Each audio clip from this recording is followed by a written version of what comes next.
જિલ્લા શિક્ષણ અને તાલીમ ભવન સુરેન્દ્રનગર દ્વારા આયોજિત આ 11વા ઇનોવેશન ફેરમાં આપનું હાર્દિક સ્વાગત છે।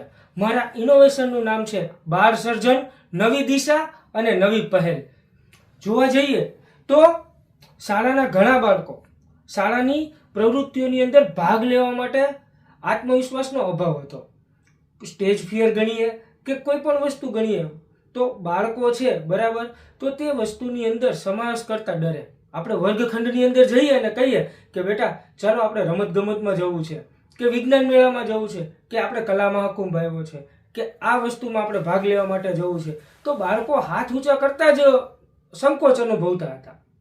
તો એના માટે અમે અને અમારી શાળાનો એવો પ્રયત્ન રહ્યો કે બાળકોને એવી રીતના પોતાના બાળકની જેમ રાખી અને પદ્ધતિસર અમારા આચાર્ય શ્રી ભોગાભાઈ મકવાણા, દીપકભાઈ, રાજુભાઈ વડેખાણીયા, વલ્લભભાઈ રોજાસરા, ધનજીભાઈ અને મેં હવે બધાએ સાથે મળીને એવા પ્રયત્ન કર્યા કે બાળકોને નાની નાની વસ્તુઓની અંદર એને પ્રોત્સાહન આપીએ, પ્રશંસા કરીએ અને કંઈક એને જે ગમે છે એ રીતે એને આગળ લાવવા માટે પ્રયત્ન કરીએ કે ચાલો બેટા આપણે આ રીતે કામ કરશું। બાલવાટિકાથી લઈ અને ધોરણ 8 સુધીના તમામ બાળકો માટે એવા પ્રયત્નો કરવામાં આવ્યા કે વારંવાર કોઈ પણ પ્રવૃત્તિ, મોડેલ્સ, વિજ્ઞાનના મોડેલ બતાવીએ, પછી કલા મહાકુંભ માટે ગાયન પોતે વગાડીએ, એને હસવું આવે કે સાહેબ તમને વગાડતા નથી આવડતું, તમે અમને શીખડાવો। પણ ના બેટા, જો આ જ વસ્તુ સંકોચ, મર્યાદા, શરમ આ બધી જ વસ્તુઓને જો દૂર કરવામાં આવે તો જ બાળક આગળ આવી અને પોતાની અંદર રહેલા જે વિચારો છે એ અમારી સામે રજૂ કરી શકે। એટલા જ માટે એક વાત કહું તો હું તબલા વગાડતા મને આવડતું નથી, પરંતુ હું છોકરાને કહું ચાલો હું તમને તબલા વગાડતા શીખડાવું, તો આવડે છે ને 4 છોકરાઓને એમ કે લાવો સાહેબ હું તબલા વગાડીશ।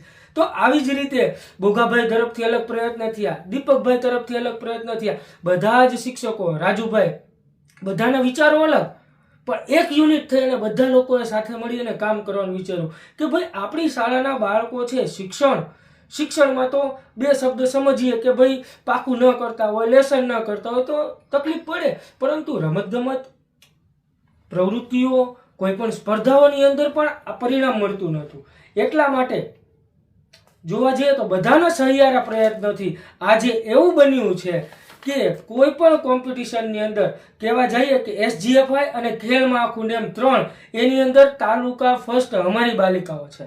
રાજ્ય કક્ષાએ તો અમારા 2 બાળકો રાણાગઢ પ્રાથમિક શાળાના થઈ અને અમારા ટોટલ 9 બાળકો લીંબડી તાલુકાના એ પોતે રાજ્ય કક્ષાએ રમવા ગયા। તેની અંદર પણ એક બાળકનું રાજ્યની ટીમમાં પસંદગી થઈ। વિજ્ઞાન મેળાની અંદર તો બાળકોએ 5 કૃતિ રજૂ કરી CRC કક્ષાએ, તેની અંદરથી નંબર મેળવી અને તાલુકા કક્ષાએ પણ દ્વિતીય નંબર પ્રાપ્ત કર્યો।